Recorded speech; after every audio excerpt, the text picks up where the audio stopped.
I never really check my posts and stuff, but I do now, because what happened to one of our agencies in Agency Hackers is like it was a letter saying you have to confirm certain details or we'll close your account. So this one letter, like it's just a little kind of white envelope, looks like really boring. Chuck it away. No emails, no phone calls. Yeah. You ignore this letter and your business is shut down. I swear I've got shoes with like holes in them. My toes have curled so much watching some bad talks. Yeah. I mean, it's so bad for the audience. We've got a few things that we're monitoring throughout this podcast duration. Mine is my health and fitness journey, and yours can be your laddification journey.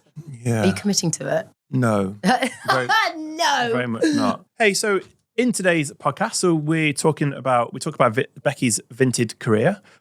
We talk about conferences, South by Southwest. Yeah, and the everything conference versus the sort of niche conference, and how do you create your own gravitational pull? I like it when you say gravitational pull. And we also talk about how we're not at Cannes. We're not at Cannes. And we talk about coding as well. Coding your own tools. Everyone's doing that. Becoming a product instead of just a service. And what is it?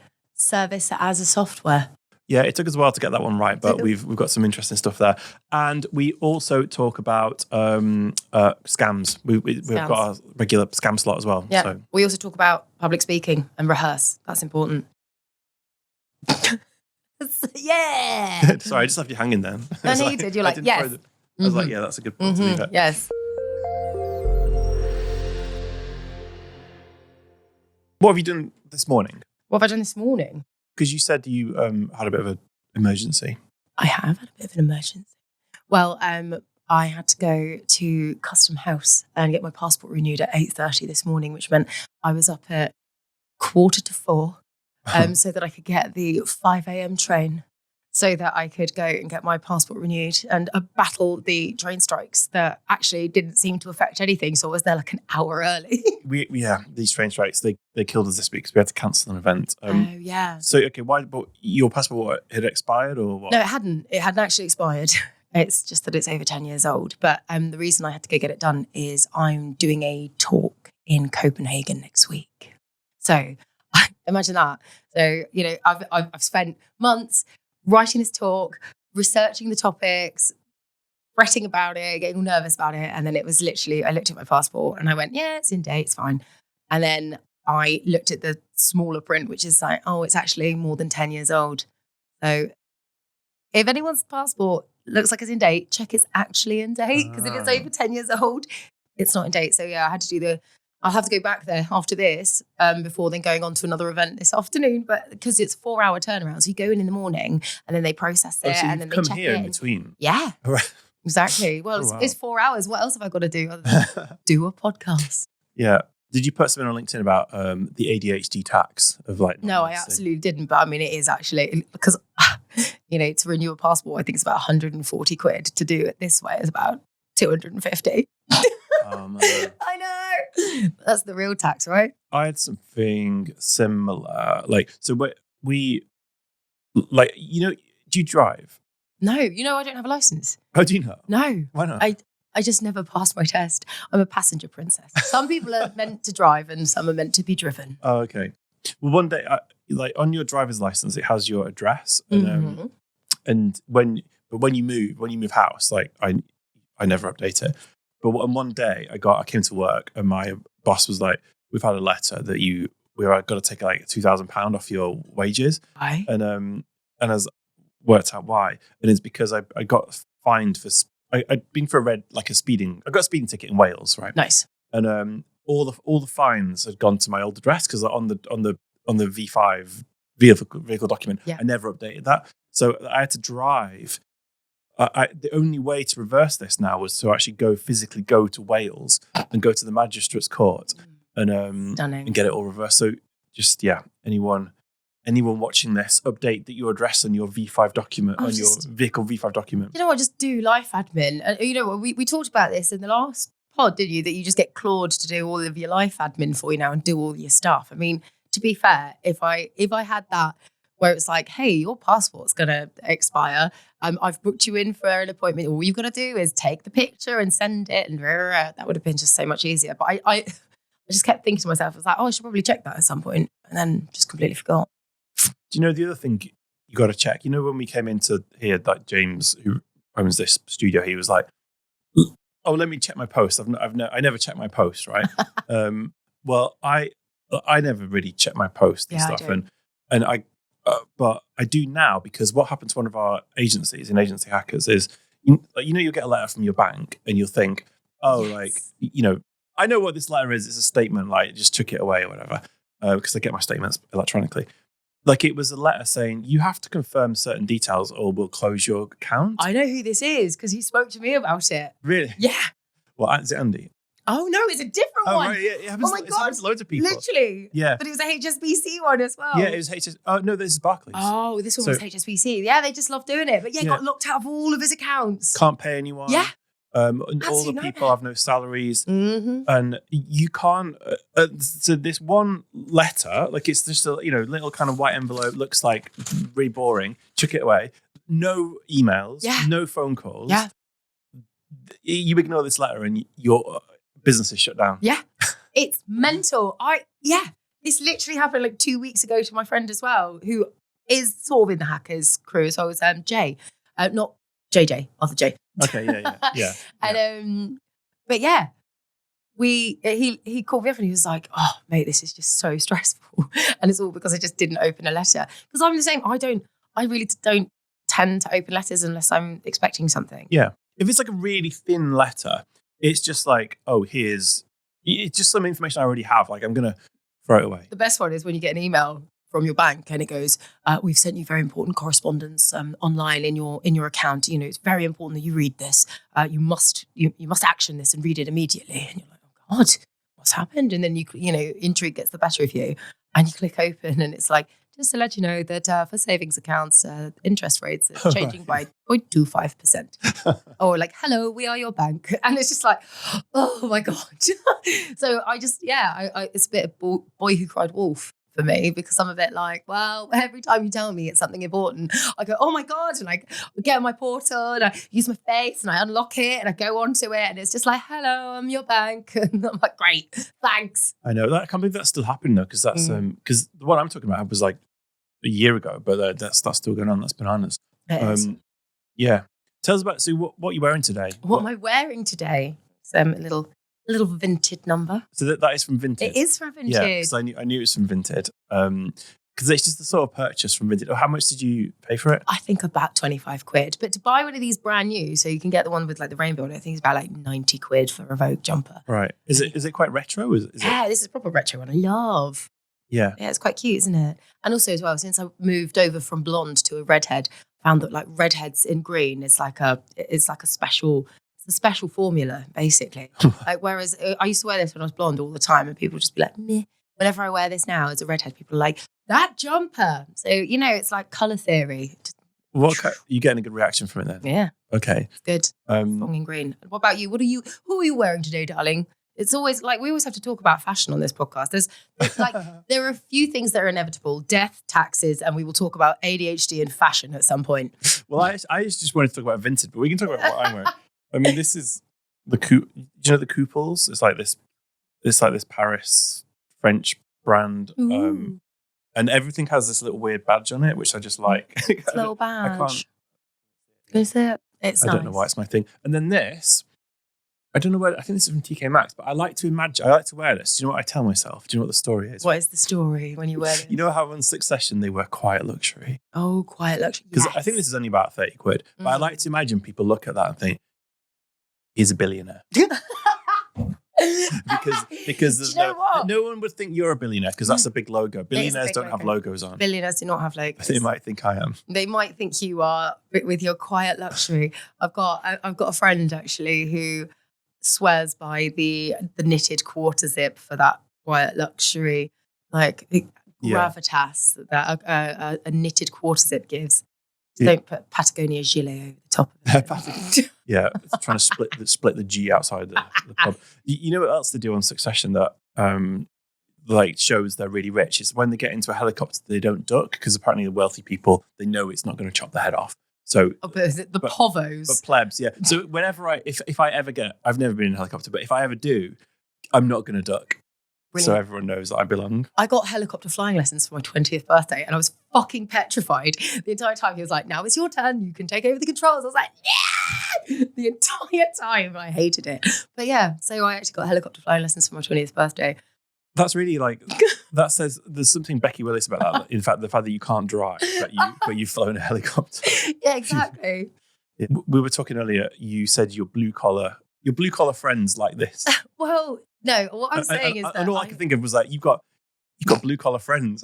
Well, no, what I was saying is that, so we're renovating part of our house at the moment, just doing like a rebuild. And it was at this point in time where I realised that all of my friends are wonderful strategists and super useful if you need them at a pitch or to build a website, but not one of them can put up a shelf. And I was like, I need more practical friends because honestly, getting work done around the house is bloody expensive. And I was like, why didn't I invest my time into spending time with people who could actually be useful? You know, come the apocalypse when, you know, the internet's down and we don't have any electrics or any computers or anything, and we all have to build stuff with our hands. I will die immediately because I have no handy skills. I've got no carpentry skills or any building.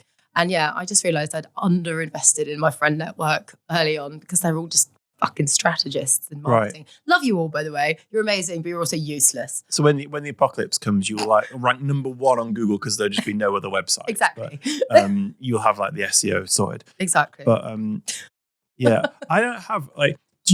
Most of my friends, they sort of work in the media or agencies. Absolutely. Like, when I said this on a podcast once before, and they clipped it up, and I got loads of hate in the comments because people just thought I was a twat because probably I am a twat. But Probs. Like I don't know what to say sometimes to like the other dads when I walk to school, you know, with the kids, because like they would talk about football or like normal things, and all I can think about is like, oh, you know, like are we really calling it AEO or I don't know, GEO. It's like GEO or whatever, and I'm like, I just don't have any like normal chit chat. Yeah, you know? I mean, you're not really great. It's funny actually. We have a podcast where I would say that like your small talk is a quiet taste, isn't it, babe? What do you mean? Oh, I mean, you didn't even know what yacht rock was the other week, did you? You were like, what is this yacht rock you speak of? You don't know any modern songs. You don't really know any football references. You don't really know any like popular culture references. All you know is agency and media. All you know is AI and agency. I'm like a rat that knows its way through one maze very specifically. I don't know. How do you think I can improve my small talk? I don't know. Expand your horizons. Consume media that's not specifically like our industry. Maybe get some blue collar friends. Learn how to put up a shelf. How can I get? Go to the footballer. Footballer? Go to the. I can't even say go to the football. That's how. If I went to the football, if I went to a football match, because we have people in agency hackers who are always like really, you know, they're into football and like, you know, can anyone get Wembley tickets, whatever. Like if I went to football, I would immediately get beat up, and it would be right. They would know I was and not. And let them. But is that not true? Like you could, if you're like not a geezer and you go to the soccer. Darling, honestly, we had this earlier. You've been to Miami like once. Like you've had one Miami summit. And yes, okay, you've been to New York. I get it. And yes, you're trying to expand into America. You called trousers pants and now you're calling football soccer. Grow up. Would you go to the football? Probably. Yeah. If I was invited. I probably would want to do hospitality though. But can you? I go to rugby. I'll do rugby. Well, rugby's posh, isn't it? Because I've been to the rugby. They all stand together, like all the opposing teams. Yeah, you can do that. But yeah, in football, if you get tickets in the other stand, in the opposition stand, you can't wear your shirt because you'll get apparently torn apart. Yeah, I'm not a lad. I'm not. Have you noticed? Right. So this is going to be our new. So obviously we've got a few things that we're monitoring throughout this podcast duration. You know, mine is my health and fitness journey, and yours can be your ladification journey. So next time, maybe you'll just get a bit more goose. Be like, yeah, so anyway, I saw this football match the other week. So yeah, that's what I'm expecting. We can measure your ladification, your geezerness throughout the podcast. Yeah. Are you committing to it? No. No. Very much not. Absolutely I would not. like to improve my small talk though. I don't know.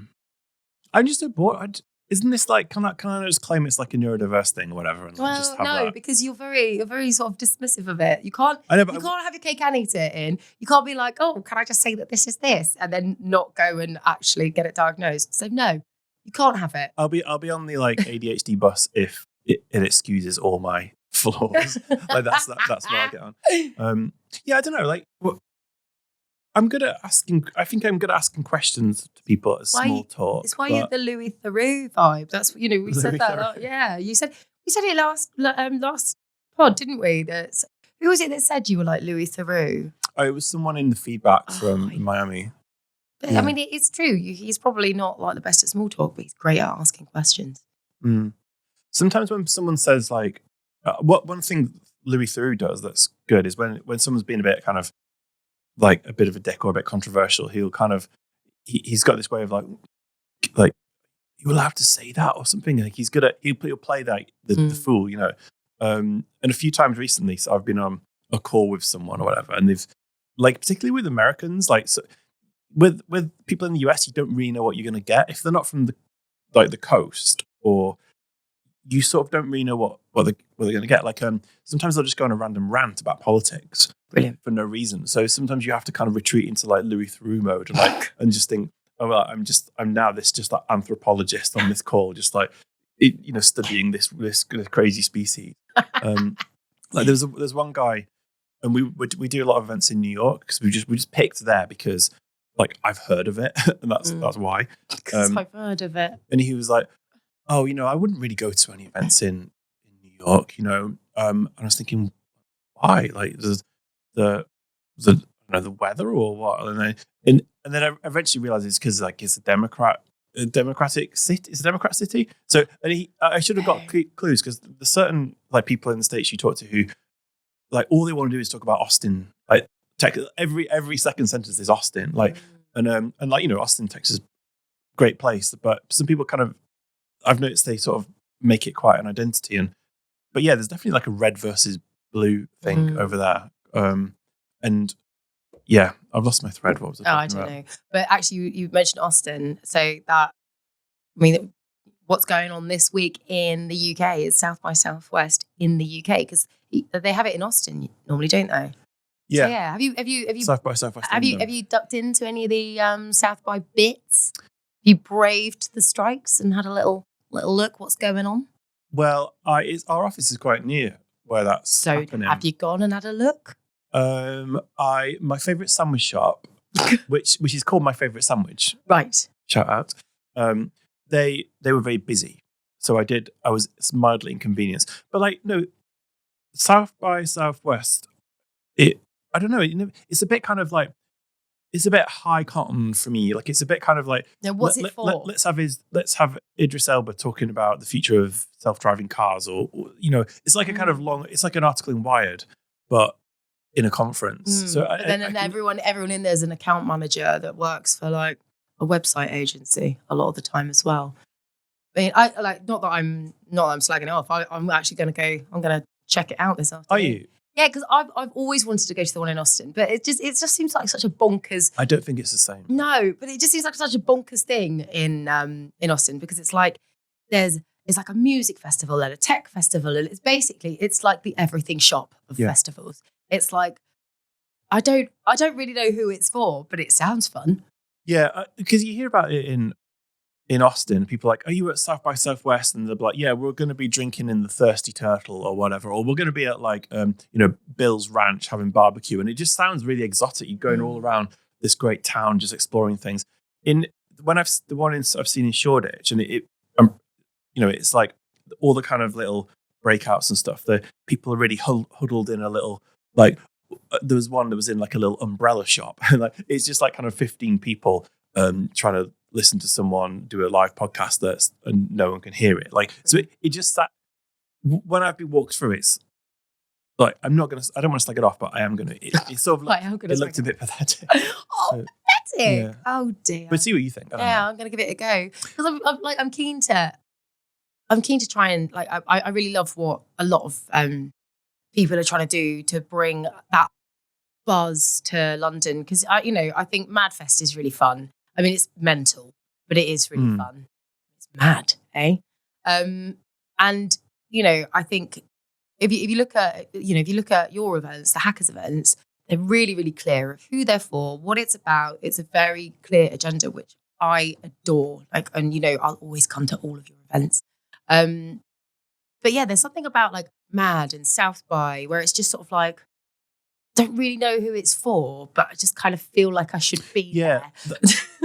That's the thing, because I often think this, like, because agency hackers, it's for, if you run an independent agency, it's for you. But then that target market is quite limited. I mean, it's big enough, but it's limited. But if we said, okay, it's for futurists or people who are interested in the intersection of brands and technology, or just some gubbins like that, then that potentially has a much wider catchment. But then it's harder to target people, because how do you find the people who are interested in, like, self-driving cars, or how do you find the people who are just interested in, like, where blockchain meets culture meets, like, all these it's quite abstract. So like, how in terms of audience, you must just be nailing jelly tool. So that's how I can't understand how they work. But I think with South by, people, like, you're sort of saying something, but you're telling yourself a story by you going. Like, I used to work in the magazine industry, and people would buy ID magazine,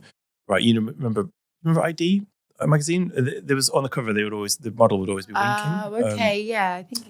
Yeah, it was like a kind of fashion magazine. But people would buy it, and it's basically just a catalogue, right, of clothes with lots of adverts with a few articles. But people would buy it to say something about them. I'm the kind of person who buys ID, and I think going to events like that is the same. Yeah, because Cannes is another one as well, isn't it? That, like, I think that it is. I always used to remember events like that and events like Mad and events in general. It's like, you're exactly right. You go there because you want to be seen as a person who goes there, and it's like we can't be seen to not be there. We've got to have a presence, and it's like, okay, but what are we actually achieving by going to this event? It's like, it doesn't matter. It's about the reputation, and it's about the presence, and it's about the fact that we're in the room. I think that's it. Is that, like, a lot of those everything events where it's sort of like it's broad. It's talk about future and technology and marketing and this and that and the other, and it's kind of for everyone. It means that anyone who's anyone kind of feels like they have to be there, and it creates its own gravitational pull as a result. Because I got FOMO. I'm not going to Cannes. I don't really want to go because everyone else is. Do you think people on the agency because I always thought it was just for big agencies and brands like Spotify and stuff, but do you think there's a lot of indie agencies going on? Oh, more so now, yeah. I would say over the last few years, I've seen loads more indie agencies go. Like, I've had a few people message me and say, "Oh, are you going to Cannes this year?" And I'm like, because I was always of the same opinion as you, that I thought it was like the big network agencies and the big brands, and everyone just goes out onto a yacht and drinks a load of champagne. I mean, sign me up, because I love yacht rock. You love it. So, but yeah, more and more, I would say over the last few years, I think there's definitely become more accessible to the indie agency scene. Because I look at things like like Cannes and South by Southwest, and I think, I wonder if we should make Ibiza like that, because what I want is, because you just said like that it has that gravitational pull, and that's kind of what I want. I want people to go, "Are you coming to Ibiza this year?" And they kind of do say that anyway, but it would be it would actually be a lot easier to run if it was not just a conference, but it was like kind of lots of satellite events. Like fringe events. Yeah, because there are some people who, like, we're putting on a conference and it's all about agency leadership, but some of the kind of family of agency people, they've like sold their agency, or they might be consultants or whatever, or they might just not, like, the conference is not right for them, but they still want to like come and hang out and that. So at the moment, you can't really do that because you just be excluded and you won't be part of the conference. But if it was if it was just a week where it's like, look, let's come and hang out in Ibiza and there's lots of stuff going on, that would be a lot more compelling. But I just can't work out how to make it work commercially. Because if you're not having to buy a ticket, or maybe you do have to buy a ticket for the conference, but then there's other stuff going on. Well, or you could almost maybe like a franchise model, as it were. So if you reach out to other networks or people who want to sponsor stuff but aren't necessarily like right for coming to the actual conference, and just say like, you'll tag on as part of our brand, you can be associated with the event, but you can run your own fringe event. All you've got to do is give us a kickback on the tickets or something like that. That could work. Yeah, because I've been speaking to a few other people who run these like multi-venue conferences to kind of learn a bit about that model. Because the thing about Cannes is, a lot of people go and they don't give the Cannes Lion any money. They're not buying a ticket. They're just going and walking along the beach. Yeah, they're going to the area, but not to necessarily to because Cannes tickets are really expensive. Because it's an award and a conference. Yeah, I think it is. Yeah, because this is the 4th year we've run Ibiza, and I've always been paranoid. Like, what if people just kind of start coming and not buying a ticket, but just coming for the social scene? And like, that's not really happening. But like, I think it might a little bit this year, but I think a lot of people would like to do that. So we might just kind of lean into it, and say, look, if you sold a ticket to like, say, the night summit, or so somebody could get like, for example, somebody who wants to come to Ibiza, wants to get involved in the social bits, but maybe during the day the conference material, or they can't justify the conference ticket price, but they still want to be able to offset a holiday as a business expense. Yeah. Which is the initial idea. Yeah, exactly. Why not do like a sort of, for 200 quid, you get access to the opening party, the closing party, and like the Wednesday night something. And that could be fun. That could be like you could do the party ticket. And this is why I'm pushing it, because I run that WhatsApp group. I run the WhatsApp night summit group. The naughty group. I am. We're the hackers after dark vibe, aren't we? over on my side. But yeah, maybe something like that would be cool. Because that's how we make it really big. Because at the moment, if I say, because in 2025, I was like, we're going to have 400 people there, and then I told everyone we were going to have 400 people there, and then everyone was like, oh, I don't want to come if it's 400 people. Yeah, I agree there. And I was like, well, it'd still be great, but then we had like 250. So, and we didn't hit the 400, which was all right. But if we want to make it like bigger and have it where it's 1 week where you just everyone is there, we have to move to a like more festival sort of thing. I think, because if I say there's going to be 500 people there, I have to book a space for 500 people. I have to book catering for 500 people, and then we might not get that, and then we might go out of business. Yeah, exactly. You don't want to do that. But like we talked about this before, didn't we, with the venue in general? And I think that the content for the actual, you don't want a big 500 person venue. What you want is like a number of little venues where it's like people can register for the sessions, people register for the tracks, maybe different tracks have different costs with them. So it's like, I want to do like, just the daytime tickets, just go to a few of the thingies, do some networking. Are you making notes? Yeah. So like, and that could be like a tier 1 ticket, and a tier 2 ticket is you get like access to the day and the night. And like a tier 3 or something would be like just the night time. But then you create that buzz. You've got the numbers, but you've not got loads of people rattling around in an empty venue. Because I think that's what we had last time. That you went a bit bigger, but it lost the soul. And I think the way that you keep it soulful and intimate and buzzy and fun, and all of the things that make Ibiza great, but still being able to scale it, is, I think, having it in little pockets, maybe little smaller venues, but all clustered around each other. Yeah. And tiered tickets. Because then you might find as well, because I think some people might go like, oh yeah, I'd definitely go because I love it. And I've said it before, I've made some of the best friends of my life in Ibiza. But, sometimes it's like, okay, but, the cost of the actual ticket to go, and, the fact I've got to pay for my flight and my accommodation, if there was a smaller entry point that meant that you would still get like a bit of a kickback for it because people could still like come to parts of the event, you might find that more people come anyway. Yeah, because we could grow the event and it's less stressful to run, and it's more. I hate this.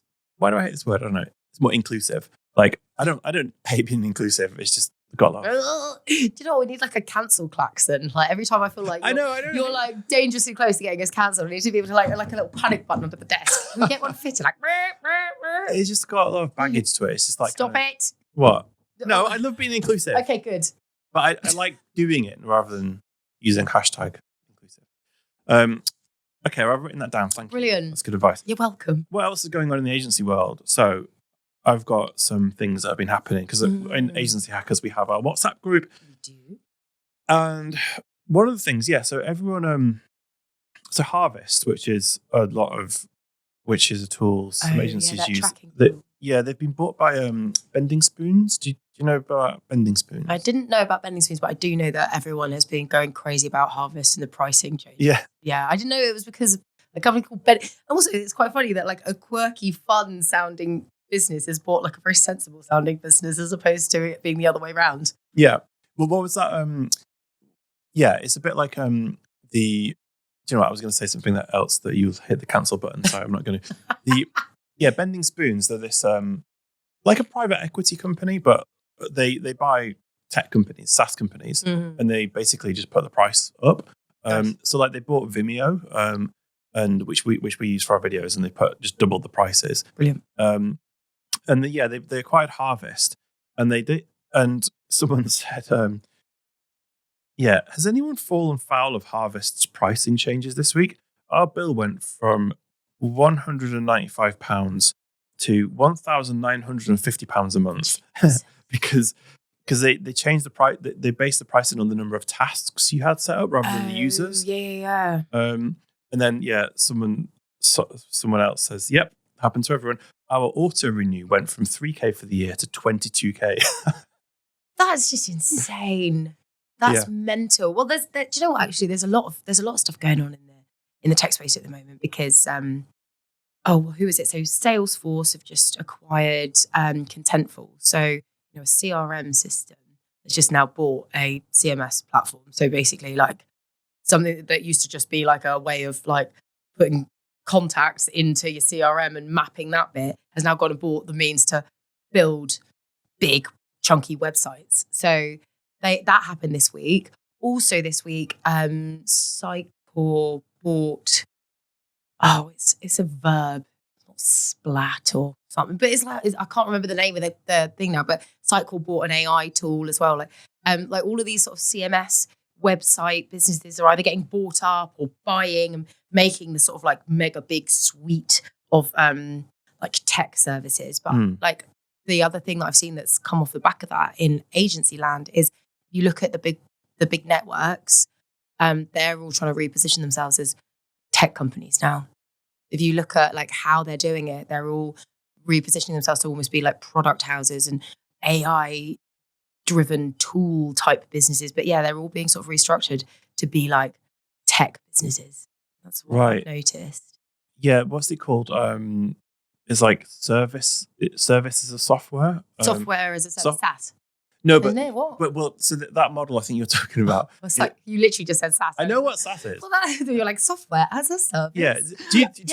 Do you understand, Becky? Have you heard that this thing? SaaS is SaaS. So this is called. I'm actually saying something very clever, but you think I'm being very stupid. I know. I don't think you're being very stupid. I think you're being wonderful. Continue. Okay, so I think it's called service as a software as opposed to software as a service. Right. So like a lot of service businesses are trying to be kind of like software companies.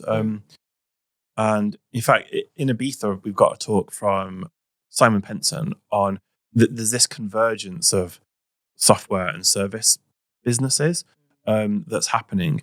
And for agencies that can do it, it could be really valuable because your margins go up, and instead of being valued as on your EBITDA, you're valued on your revenue because you're a software company. So basically, the idea is that within an agency, you might be really, really good at one thing, let's say, and there's the opportunity to use like Claude Code or AI, whatever, to really productize that thing that you're good at, and then sell services on top of it. Because the thing that still differentiates you is like how good you are at servicing the client and solving their problems. So like that kind of bringing together the software mentality with the kind of service that agencies are really good at, that's like a big thing. And that's why there's a bit of a trend of private equity companies buying little agencies at the moment. Yeah. But yeah, which ones are you thinking of? Was it like, is it the holding companies? Or? Yeah, like, so yeah, WPP, I think I've seen it. There's just sort of a lot of there's a lot of like articles out there at the moment where it's looking at like how they're restructuring their teams, how they're not, we talked about before how they like mass cut their workforce, but now they're sort of like rebuilding it in a particular way where it's no longer just like, oh, we're a service business. They're sort of drilling it and rebuilding it and they're focusing on the tech. As opposed to necessarily on like the service side of it. So yeah, I need to read up on it more. But I did notice it and I was like, oh, this, and it's also come at the time where all these other like, CMS companies are getting bought by CRMs and, all of these, like, it's all sort of in the last 2-3 weeks, the landscape has really got weird. It's changed. It's funny that you say that because in like the past month, we've really developed like our own software in Agency Hackers to run our business. So like a lot of our businesses, so there's two sides to it really. There's the membership side and there's the events side. Yeah. And to run, like if you take the event side, to run an event like Ibiza, you've got to find lots of speakers. You've got to work out what they're going to talk about. You've got to interview them. You've got to turn what they're going to talk about into some kind of compelling like sell on the website. You've got to have all the like a little speaker notes, so whoever's interviewing them on the stage can like lead them through the story. There's a whole like, and you've got to make all the social assets. There's a whole. It's like a big it's like a production. Yeah, there's a whole process to follow. Yeah, and it's just very like time intensive. But now we've got our own little internal tool where you can see all the lineup. You can build the lineup. You can drag like, so if Becky Willis is gonna like appear, you just drag Becky's little face onto the lineup and plop her down, and it will send her a calendar invite so she knows she's going to be there, and it's like our own tool for running events, which doesn't exist because we had some of this is in HubSpot, and then all the lineups are in ClickUp, and you actually write the copy in Google Docs, and then it's all over the place. And we've just been able to make that with Replit and like a kind of vibe coding tool. Nice. And it's really like transformative because for the first time, everything is in one place, and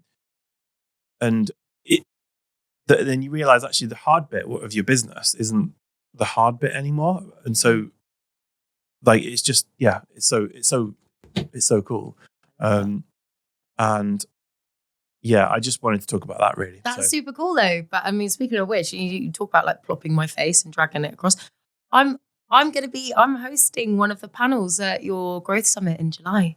Did you know that? No. Did you not know? Oh wow! Yeah, cool. I'm hosting, and I can't remember what panel it is. Let's start looking at it. But yeah, I'm going to be at your Growth Summit in July. Oh wow! We've got 16th of July, isn't it? Yeah, we've got Dominic McGregor there from Social Chain, who I think I've left some sort of sarcastic comments on his LinkedIn posts in the past. I might have to go back and delete. So sorry, Dominic. Yeah, I'm looking forward to that. Yeah, so that's one thing. So harvest pricing hike is another thing. Another thing agencies are doing is like I was talking about building our own internal tools. A lot of agencies are building their own internal bits of software as well. And, we've got a bit of software. I think I've said to you before. Well, so we, and it's so funny because we built a piece of software at Cuba years ago, and it's a similar sort of events management platform actually. But and like we've just got some massive clients on it, and it's just sort of been ticking away in the background. And it's like it's not even like a core part of our business. It just happened to be something that we built custom for a client, and it was good, and it kind of got stuck into their business, and then it's just ticking away in the background. And we keep thinking about it going, obviously every agency out there is, like you said, trying to productize. And, and that's not a new thing either. Agencies for years have been talking about like productizing because then it's scalable. And it's like, wouldn't it be great if we just, instead of like every time we went to go and do something, we'd have to build it from the ground up. It's like, imagine if you could just build a thing and then license that thing. And yeah, we've done it. But what's really funny is that it's like, I suppose we still end up doing the builds from the ground up, the fun stuff. And then that stuff just ticks away in the background. We should probably look at scaling that part, but yeah. Yeah, the bits that are just working. Yeah. All business, I think a lot of businesses are like that. You've kind of, you sort of take for granted the stuff that works. And if you just did the stuff that works, life would be so much easier. Yeah. What else is going? People are still getting a lot of scams through. Oh my God, the WhatsApp chat is like Scam Watch. And I mean, shout out to Simon, who, like Simon Douglas. Yeah. He's doing the Lord's work. Like, sends a little screeny, like, guys, this is a scam. And it's great because you know what? They're getting really, really bloody good now. A lot of them are. But, it's just somebody, what was it in the other day? Somebody said that, was it some sort of vouchers or had to buy like Apple vouchers or something with a new starter? Was that in one of our chats or is that? Oh yeah.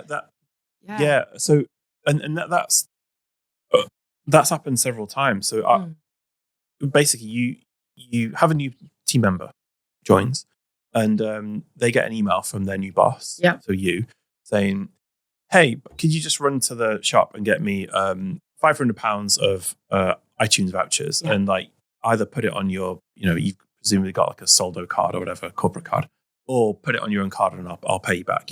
We need it. And do it now. And they go down and then, send me the codes. I need them now. And it's they've like somehow got into the system and they've sent you emails from your boss. And that's happened like, so it was Claire and then someone else different in that WhatsApp. But that's a really common thing. They watch LinkedIn for new people starting. Which is crazy. I mean, like scammers are so sophisticated, really, when you think about because some of the ones that they're doing, and I don't know how, I mean, feel free to fill us in on like what they actually hope to gain. But when scammers who get in touch with an agency and say, hello, I'm Harrods, I need you to build my website. And through the inquiry form. And like the email address looks like it's like a Harrods one, or do you know what I mean? And it's like all of the stuff looks legit. It's just the person that they've said is there isn't there. And it's like, okay, is it because then they'll be like, oh, I'll send you over the brief, and then you can download the brief, and maybe that's some malware. I don't know, but that seems to be happening loads. And it's just like, it's always someone like, hey, I've got this really exciting new business opportunity for you.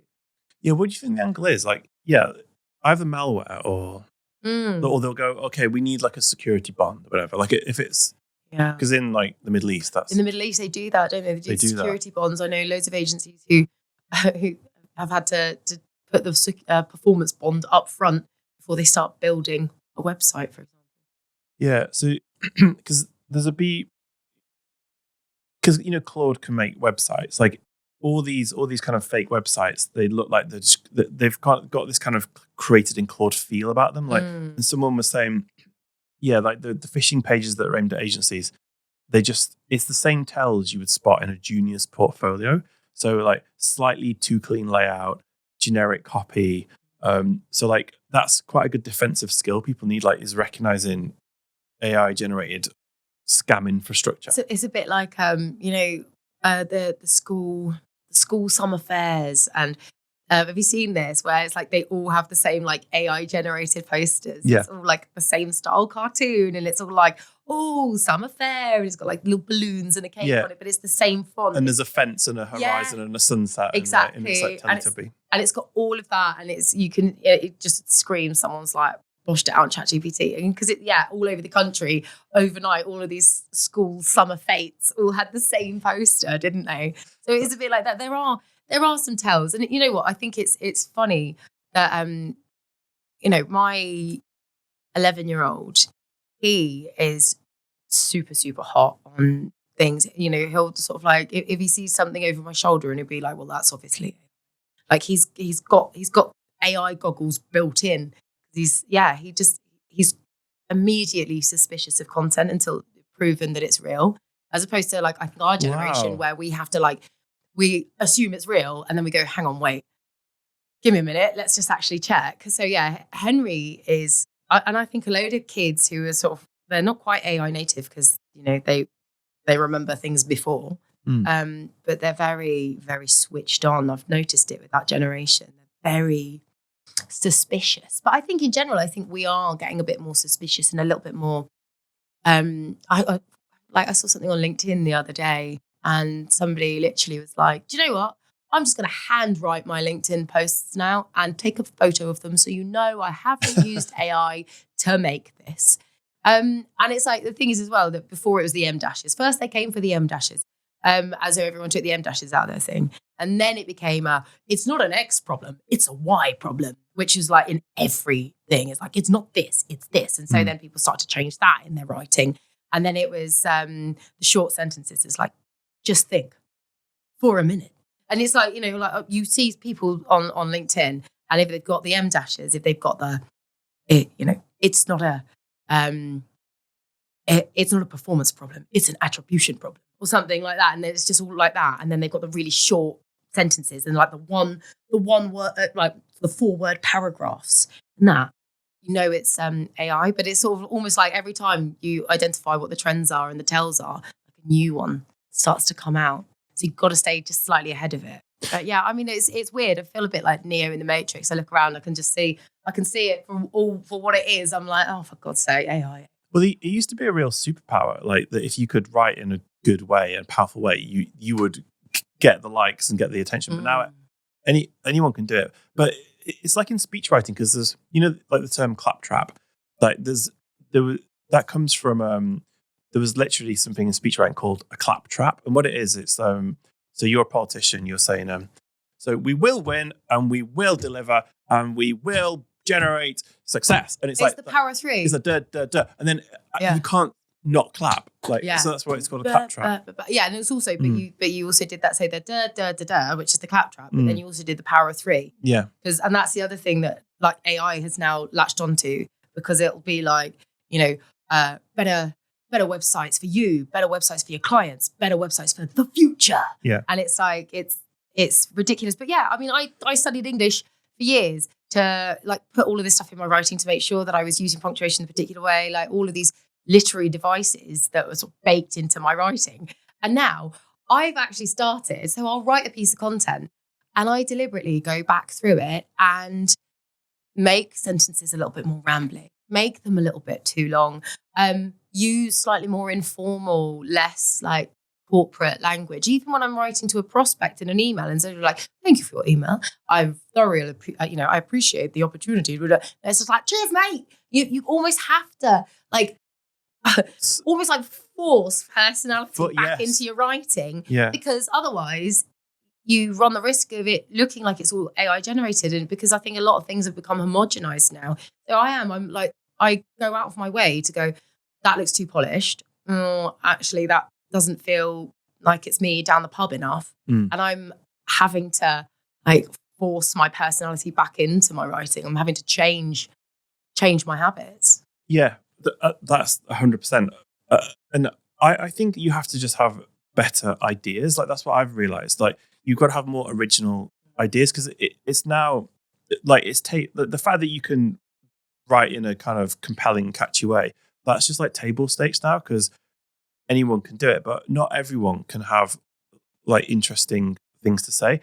And what you think is interesting can be quite surprisingly mundane. So like because I put something on, I saw this article on the BBC the other day about train Wi-Fi, and it just triggered something in me, because I'm always telling my kids they don't know the difference between Wi-Fi and like dial-up. Well, no, like they'll be on the phone, right, and they'll be like, oh, the Wi-Fi is bad. And I'll be like, well, we're on the beach. So what you mean is you've got no signal, right? And they're like, what do you mean? Like, so anyway, I just talked about that. For 3 hours. And it got like, what did it do? It had 500 reactions and like like 60,000 impressions on LinkedIn. You. But it wasn't, it was the idea. Like, it was this sort of, oh, this is like an unusual thing. And like AI wouldn't have thought something as stupid as that. Like you wouldn't have thought to talk about something as mundane. So sometimes these little tiny truths are kind of the thing that people want. Yeah. So I don't think you can rely on the craft of writing anymore. It's like the having of the interesting idea. Yeah, I think you're right. And, so I mentioned at the start of this that I'm doing a talk next week, and I was trying to, I was basically writing the talk based on my opinions, which is fine. When if you're doing a talk, sometimes it's good to do it on your opinions and your experience. But it just felt a bit thin. And so what I actually started doing is I started interviewing all these different chief marketing officers and heads of marketing at client side and all these different brands. And I've interviewed about 25, 30, where I've just reached out to them and said, I'm just interested on your opinions of the future of marketing, like what website role has to play, da da da da. And what it did is it completely tore apart my original hypothesis. And so now my talk is almost like a thesis where I'm presenting what the market's actually said, as opposed to just me going I've got this opinion. And, this study by, these guys, Forrester shows this. I was like, no, fuck it. I'm literally going out there and speaking to people to actually get connection back, to speak to people, to hear their ideas, as opposed to just reading a blog article that someone probably used chat GPT to fire up. That's killer, because otherwise it's just did you know when you're scared your brain releases chemicals? And it's oh wow, gosh, I'd never seen that science lesson. So yeah, original insight, I think that's what you're capturing from those people. Exactly that. Exactly. It's original insight, but it's opinions from the market, and it's actually understanding what the shape of the market is feels like from the people that I've spoken to. And there's a guy that does coaching for speakers at events, and one of the things that he said to me, so I got a session in with him for this talk, and he said that you as a speaker, you need to tell the stories that only you can tell.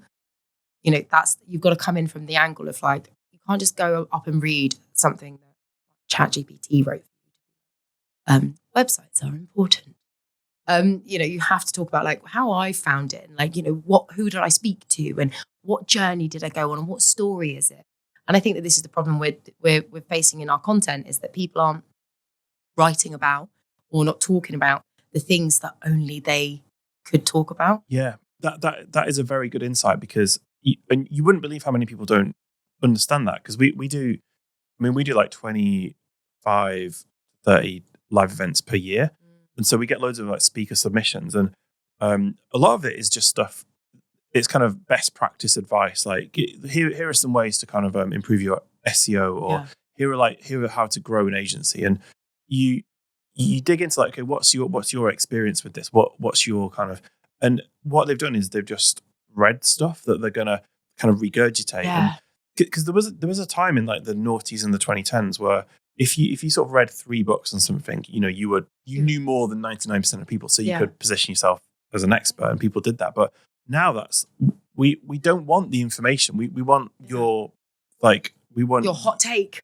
Yeah, we want to go on the journey with you. We want the unusual. We want I always say this. We want the honest mess rather than the tidy lie. Yeah, exactly. I like that. Yes, I think that's going to be. And when is that? That's next week. That's next week on Thursday. What are you like public speaking? Are you just fine? Because you sing, don't you? So. I sing, yeah. I've got a band.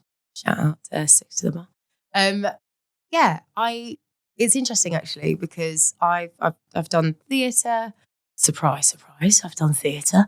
I'm a singer.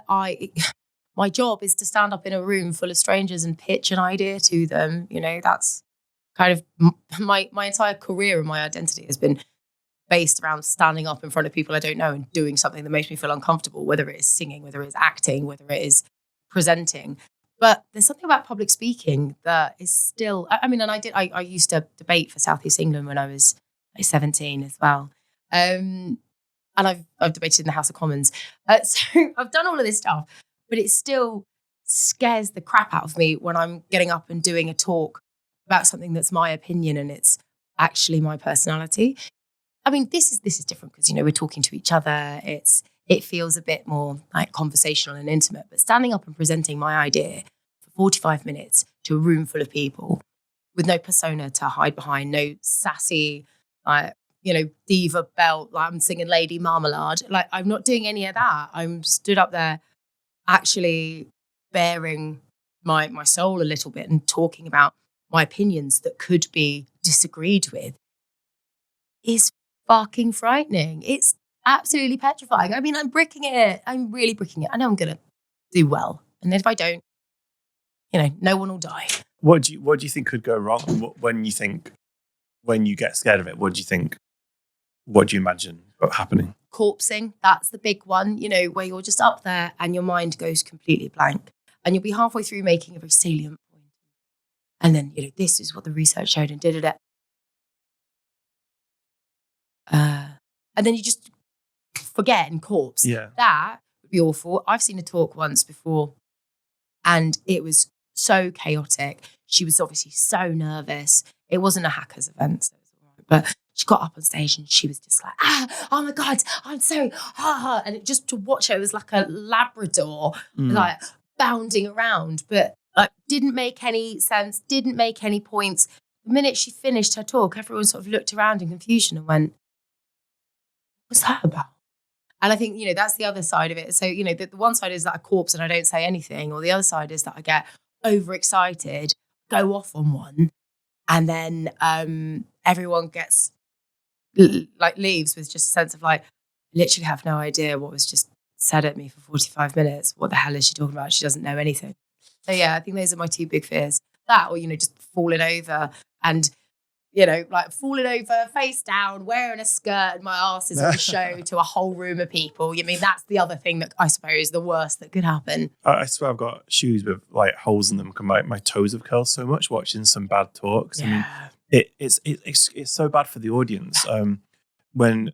Because the first time I ever did public speaking, because I'd seen people speak before and I was like in a room, I could say things. So someone asked me to give a talk and I was like, yeah, I'll do it. And on the train there, it occurred to me I should make some notes of what I'd say, so I wrote down some bullet points and then screwed it up and put it in my pocket. And then when I was so looking forward to it, and then they called my name. And I was like so confident right up until the point they called my name, and I walked to the stage and I got up, and then I looked out and everyone looking at me, and I was like, oh my God, like if I mess up, no one's gonna pick up the conversation. It's just gonna be silent. And so I got my piece of paper out and I couldn't read anything on it, and no words would come out. And my boss was in the room, and it was the work. It was so bad. Like people came up to me afterwards and said, like, yeah, that was terrible. Oh, wow. That was so bad. Like, I mean, to be fair, I actually prefer that approach. If I'd balls something up or if something that I'd done wasn't great, I'd rather that people had come up to me and be like, Bex, that wasn't your finest hour, than the other side of it, the pity, the pity party, when people put their arm around you and like, I can see how much effort you put into that. Effort. And they're like, oh, you know what? I really liked Do you know, I took the some colour really good of your notes. slides. Yeah. You know what? Your presence on stage is wonderful. You're like, yeah, okay, I get it. Like I would much rather someone just come up to me and be like, that was a crock of shit, as opposed to, oh, wasn't your energy lovely? That is so bad. But I never did that. I got a book on public speaking after that, and it basically it was like rehearse out loud. Yeah. And so I don't think I ever did that again. But yeah, when I see people, because there's a bit of an arrogance. We see like TED Talks. I mean, it just looks easy, but so many people think they can do it. There's a lot of effort that goes into it. I mean, I've written and rewritten and like torn up things, and like, but I've really had to think about the structure in the journey. In the same way that when you're doing writing, you've got to think about the journey that you're going to be taking a room on, as opposed to necessarily just being like, I've got an idea. Here is my idea. Here is a slide that shows my idea. How are you going to close? Thanks. Because that's what people forget. They think about how they're going to open, forget how they're going to close. It's still, I've got 2 or 3 ideas at the moment, and I'm not yet in love with any of them. I think it's a sort of I want to try and leave people with something that they can actually go away and do as a result of the journey that I've been on, but without it seeming preachy, without being like, and go away and do this. You know, it's more about like if we can show X, Y, and Z, then this no longer becomes a thing. And it's just sort of like, it should be punchy. I want it to be punchy. I mean, this is hilarious because this is going to be going out, in about 2-3 weeks' time, which is going to be after my talk. And so there might be people who end up watching this, who've watched my talk. Who've seen you go arse over who've seen me go arse over tit and just be like, websites. So we'll see. It'll be fine. It'll be fine. Good. Well, I think that's all I've got to talk about. Have you got anything else you want to talk about? Nah, I think we're all good. I'm going to go to South by Southwest. I'm going to give it a little go.